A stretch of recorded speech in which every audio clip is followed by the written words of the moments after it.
listening to the Loud Talk Podcast, powered by Hustle Killer. You're listening to Loud Talk Podcast, powered by Hustle Killer. It's motherfucking Bernie Mac. You listen to motherfucking Loud Podcast, motherfucker. Yo, what up? Ace Dawn, Loud Talk Podcast. We here, man. We made it to episode 11 of season 2. And to my left, I got a special guest that goes by the name of Poor Kid, man. What's going on, baby? What's going on, How you doing, man? Good to see you. Good to see you. I'm glad that you're here. I've known you for a while. But for the people that don't know you, where are you from? How old are you? You know what I'm saying? To get people familiar with you. So I'm 29. I'm from Revere. Mm-hmm. I'm basically born and raised in East Boston. Yeah. People don't know that part. But, I'm all around the area. So that's kind of how I knew you was from Eastie at first. Yeah. Because you were kind of out there with, Frankie and them and BZ, right? That was my name. Magic. Okay, yeah, because you and bro had the B&B shit. The B&B, yeah, y'all was like straight up, like R&B with the suits, dressing up, all that. Oh, that shit. That was back in the day, dog.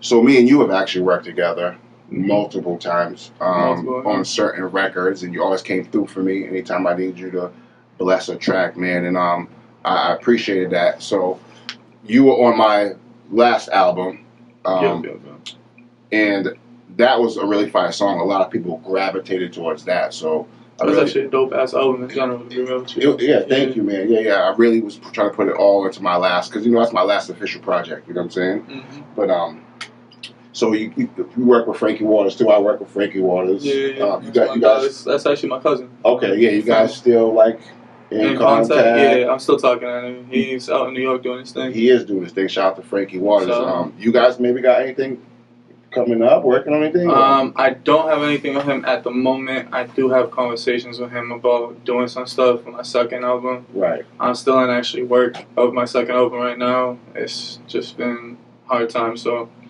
I produce now as well, so so that's what I was gonna say. So you actually like produce, engineer. Mm-hmm. Do you have an official name for the studio? No. Mm-hmm. But I've recorded with you, and you're very nice at recording. You got it down. So you're doing producing. Yep. You're making music. Yep. Living your life, doing doing your best, about to turn into the 30s. You know what I'm saying? Yeah. About to hit that curve. I'm about to hit dirty 30. Going hard. You know what I'm saying? But I wanted to ask you, what was the reason why you did the name change from Tano to Poor Kid, and where does Poor Kid derive from? So I was going by Tano before because I was like trying to aim for a generic name that had basically people could be like, all right, he raps and he sings. It's a one name blend, just like how Drake was. Okay, everybody knows you still to this day as that, as Tano, which actually is crazy because all my outer people know me as Tano, but like.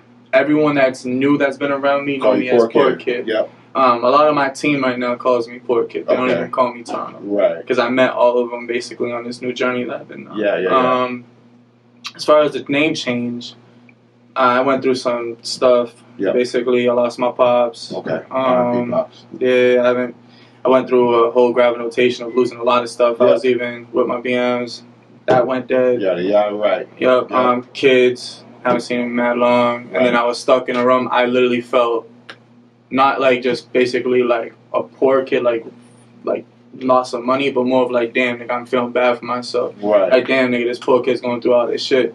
It was at the point that I was looking at Spotify, and I'll never forget it. I was like, all right, so I wrote my name Tano, and then different people came up, and every time I used to release a record, it would be mad people under my same name, and I used to hate it because it's like people look me up, but they also find other people's music. Right.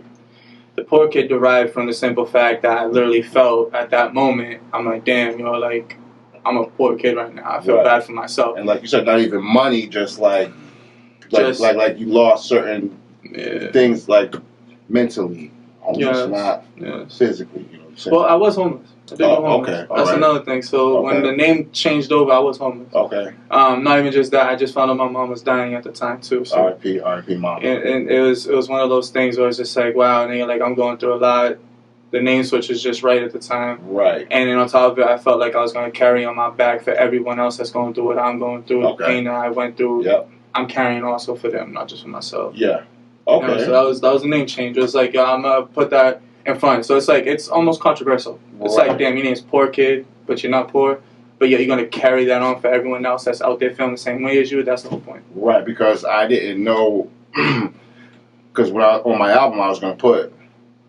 You know what I'm saying? I was going to put Tano, but you hit me and you were like, oh, that's Poor Kid now. So I was like, all right. I don't even think I asked you why. I just figured that No, you for your own certain reasons, I could kind of put two and two together with the name, you know, why you changed it.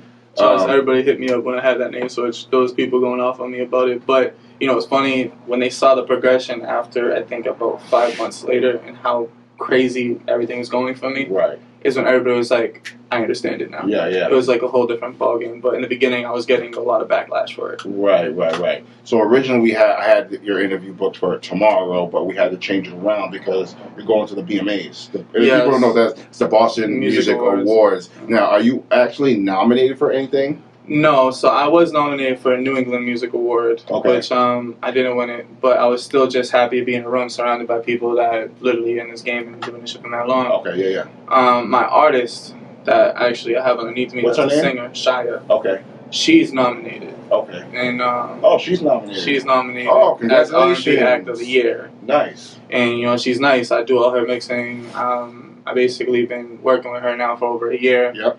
And you know, she's gotten to basically the Boston Globe. She's been nominated from that aspect, but she also BU Boston University just posted her as well. Oh, nice. So she's making kind of like the college circuit. She's making noise right now. The college circuit is where it's at. You can lock the college circuit down. Mm-hmm. All college kids, man. Yeah, that's what's up. It's so you're actually gonna be there tomorrow. Yes. In attendance, you're gonna rub shoulders with people that could possibly, you know, help you shift to different ways and, you know, meet different groups of people. So, exactly. Where's that being held at? I actually don't know, to be real with you right now. I don't know where it's being held at, but I do have the address in my phone. Okay. I can pop it up later and tell you. Yeah. So, I mean, if, you know, something you feel like you want to attend, you might not have time by the time the shit drops, but look it up online. You can look up the Boston Music Awards. So I wanted to get into your music streaming. So recently you had acquired a plaque with 100,000 streams on it from Spotify. Correct. So that's from one single? No, it's from the album. That's from a collective from the album. Correct. Okay, so how did that, like, did you feel, like, how did that make you feel? You know what I'm saying? Like, to accomplish that? Because when we were coming up, you couldn't really check the numbers. You couldn't really see how many people were, like, you know, like, playing, like, streaming it. You know what I mean? So, exactly. So that must have been a pretty good feeling. It was a huge feeling for me, more so because that's another thing. Like, when my name Tano, when I had that name, I've been going hard, and you know, I've been around you for mad long. Yep. I never got that recognition. Okay. So it's like, to see how far one of my records hit, because the first song I ever put out as Poor Kid was a song I had with my brother. Okay. It didn't even really do much, but it still elevated me to a point that I was really shocked. So I released a song that had to do with Black Lives Matter. Okay. Is it the Final Farewell album? No. Okay. So this is actually prior to that. People don't know like the whole history behind it, but it was some stuff that like gradually went from 0 to 100 real quick. So I released a song with me and my brother on it. That was about Black Lives Matter. It was at the time where the whole George Floyd thing went down. And the whole rioting. Yeah. That alone, when I placed that on Instagram, because it was an Instagram post that I did, that, you know, I tagged the whole Black Lives Matter, I put out the whole song and all that, that got so much attention that my page got flooded like crazy. And when I released the song on Spotify, it did good numbers. Okay. That wasn't the success that I have now, but that was definitely a start of it. Yeah. Because that did more than even, I think, anything I did as Tano in general. So having that plaque, you can physically look at it, like, it must be a good feeling, like you said, to finally get that. And even if it's not like people telling you, yo, I can stream your music, at least you can physically see that it's being, you know what I'm saying, played with. So shout out to you for that. I was happy for you. I hit you up. I told you, you know what I'm saying, that was dope. I reposted it on my Facebook and my Instagram and all that, you know what I'm saying? So I thought it was a good look, you know what I'm saying? I think more artists should really, you know what I'm saying, at the time it was at 100,000 then, it's at 168,000 now, so it's almost at the 200,000 mark. So I'm getting closer to that. Yeah, so you're working with the 250,000 mark, and then eventually, you know, it goes up and up and up. And that's going to be definitely fire. And you spoke a little bit about, you know, life, trials and tribulations, you know, been through things. And we're not going to get real deep into it. But I feel like a lot of your recent music has been like connected to that. To that, not so much like Final Farewell material, you know what I'm saying, like kind of like fuck me bitch type of stuff, but more of like it's giving you more emotion. Like I've noticed that like you make better songs because you've gone through, you know what I'm saying, what you have gone through. I'm connecting more. You're connecting more, you know what I'm saying. I can see it, the growth, you know what I'm saying. We both lost our moms, so I understand how instrumental moms are to us, you know what I'm saying? So when they're gone, most of the time, we kind of change and become the man that we didn't really know we were, you know what I'm saying? And tap into like things we didn't know we could tap into, you know what I'm saying? So, yeah, man, we all go through the trials and tribulations, man, and he's been through it, I've been through it, I'm sure anybody watching has been through it, man. Keep your head up, man, definitely, for sure. My boy Mr. also lost his father, you know what I mean? Shout out to him. So. R.I.P., man, R.I.P. Now, you've worked with multiple famous artists. Correct. Can we name just a couple who you've worked with? J.R. Ryder. Oh, J.R. Shout out to J.R. I've worked with Little Uzi Vert. Okay. Hell Rell. Yep. Hell Rell. Little Dirty Cup just recently. He's with Sauce. His name Sauce Walker. Sauce Walker, yeah. He's with him and his team. Okay. I worked with David Corey. Right. I worked with Knowledge. David Corey, yeah. You guys were in the studio together? Mm-hmm. Okay, yeah, we made I have actually record with him, and I produced the whole song. Yeah, I remember that. And you got anybody coming up? Or we can't talk about it? Or you got anybody in the works? I got some shit in the works. Because when people think famous, they think like it has to be fucking Jay-Z or something like that. Nah. People are more low-key famous nowadays because of the internet. Exactly. You know what I'm saying? People be having these like cult followings, you know what I'm saying? Mm-hmm. So I got a couple. There's not like much I can speak on yet, just because of the simple fact that they're not like locked in yet, but it's close enough. The deal's not done, but yeah, it's close enough. It's almost said and done. I've done some beats that basically owed me some favors, so it's like that's the type of thing. Right now. So you make beats too? Yes. Okay. And can people buy your beats online? No, I'm more exclusive. I was starting it before like that, but I kind of changed up. I have like a direct link with somebody that I usually help. Are you currently still making beats though now? Yes. Like if somebody hit you up in your DM like, I need a beat, yo. Sending like a beat pack or something. You need a beat, I got you. I'll at this dude if you know what I'm saying, send you a beat pack. So you performed last night. No, Thursday. Thursday at the Jungle. That show was I seen it looked like a lot of people. Looked like a good time. Was that with Mega Mass? Yeah, okay, it was a Mega. Shout out to Mega. Shout out to Mega Mass. That was a sold out show actually. The show is jam packed. So, do you have any more shows coming up? Yes, that you can tell people about. How about like something in the recent? I got a show the 12th. That'll be at the Jungle. December 12th. Yep, December 12th.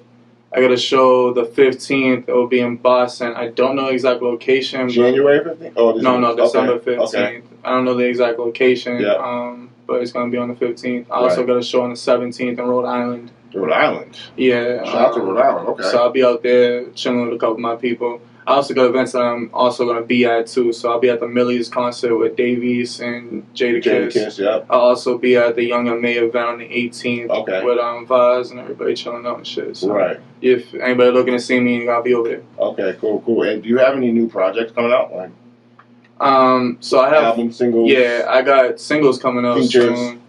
Collabs. I got a lot of shit coming up. I have the Final Farewell album 2 coming out. Okay, so it's gonna be a part 2. It's gonna be part 2. It's gonna be in September. Okay. I got a book coming out in September. A book? Yeah. People been asking me about that shit for a minute. You got a name yet or not yet? Final Farewell. Final Farewell. It's a part of the whole. It's a collective series. It's very fitting to follow up. Like there's gonna be a 3-part series with the album, so there's only so many people that know this, but now you'll be one of the first. So I have the Final Farewell 1 that I released with the deluxe. Final Farewell 2 is coming up September with the deluxe. Okay. Then there's going to be a Final Farewell 3, which is going to end the series, and there's also going to be deluxe on that. And the book's coming up with the second, but I also have another pre-book behind that one. Fire. Yeah, so you got a lot of things going with a comic? Yeah. Wow, you're really going. Actually, yeah, because I've seen somebody like the Final Farewell. It's comic. It's a comic. Well, it's literally a comic. Series. Yeah. Because you could see like on the. It looks like like a series. Like with the first Final Farewell, people couldn't see that's a series, but I guarantee you with the second one, they see that come out, they'll understand it after. They'll be like, okay, there's an actual series to this shit, and then the third one's gonna wrap it all up. Right. Yeah. That totally makes sense for that. I want to talk about your top influences, like maybe musically. You could talk about like rappers or singers or actors it's crazy because or whoever from. Let's start from back in the day. So give me three from back in the day. From back in the day, if you're talking about rappers, to mid 2010s to now. Oh damn, can't go further back. What are you going to fucking 80s? Yeah, nigga, I want to go back. Like I'm more of a. I fuck with people from 2010. Don't get me wrong, but it wasn't like really something that kind of influenced me indirectly to like do what I'm doing in today's era. Yeah. Like I love Biggie. Biggie was one of my first person I fell in love with, yo. As a kid, and Snoop Dogg is another one because I look at them in different perspectives. I don't just see them as artists, but I see them as entrepreneurs. And the reason why I say Biggie, even though he died, you gotta understand all the shit that happened behind him. We got P Diddy and everything that evolved from that. You know, there's a big, huge like entrepreneurship on that. So it's like I see people in bigger light. So in Tupac, same shit with Tupac. They got movies and shit. But what about like more any like do you like recent? Like yo, I really fucks with like a not. I hate to say Nipsey because he died, but you know what I'm saying. Like Russ. You like Russ? Russ, I love Russ. Yeah, Russ is cool, man. I really like Russ because he's obviously like independent mostly. You know what I'm saying? Yeah, he's different. He came up a little differently. He's Italian like I am too. Yeah. I don't know if you don't know Italian, okay. But he's just a different breed. Like I listen to a lot of his stories and a lot of stuff how he came into the music industry, and I ain't gonna lie, it kind of inspires me to keep going, especially from what I see, what I'm doing, and it does work. Right. You know, he released a song every week. Yeah. He didn't stop. Right. And my wife loves him, and so I kind of started like keeping some he of raps his and sings. But yeah, I started keeping some of his stuff. Like before I'd hear it, I'm like, oh, that's Russ, and not really pay attention to it. But then when I found out that my wife really liked it, I'm like, what the fuck nigga talking about? He's really talented. Like he's an actual talented dude. So hey, who knows? Maybe one day you'll be working with him, bro. I like Drake too. I just feel like mad people are like mad all over him. I know he's just too famous. That's my point. Like Drake's dope ass shit. I like a lot of his older shit though. I remember when he first came out. Lil Wayne was signed. Yeah, them early shits to me. I'm like, when he had the P coat on and he had the with the leaves behind him with the fade. The song that he had with Trey Songz back in the day, the Replacement Girl shit. A lot of people don't know about those records. So that's the type of Drake I like. Now I just feel like he says anything and now he's popping. Do you feel like Drake maybe like influenced you in any type of way, like maybe like try to rap and sing, or because were you doing that before? You were just mostly singing before, right? No, I actually began as a rapper. But I think it was B&B days that I started singing. Okay, I feel like Drake made it more comfortable. He did. He did. Even a person like me, like to even start to try like because back when I came up, it was you was a rapper, you was a rapper, you was a singer, you was a singer. You didn't really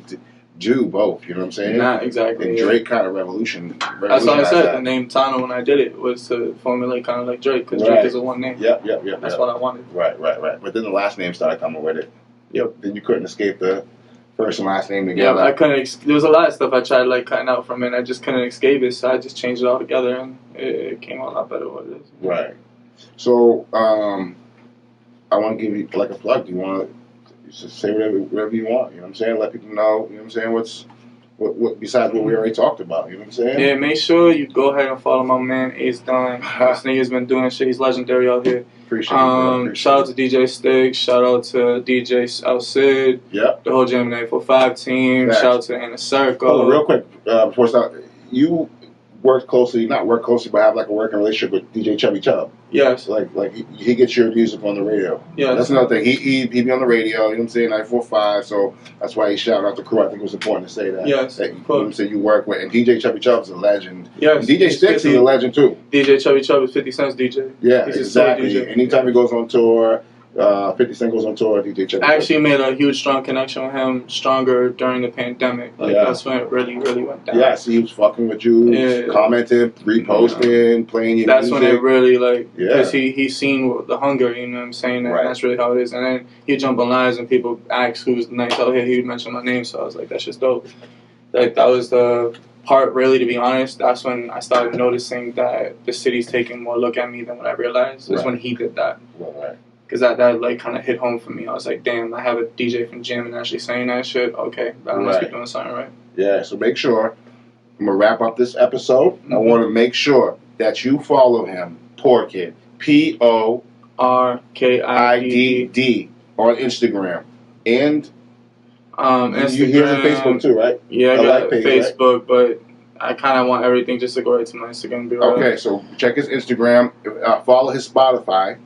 Make Yes, sure that's a big one. Follow my Spotify for real. add him to your playlist, please. Yes. And if you're an artist out there, and you know what I'm saying, you got your talent up, and you want to work with him, please reach out to him. He's got a lot of things going on.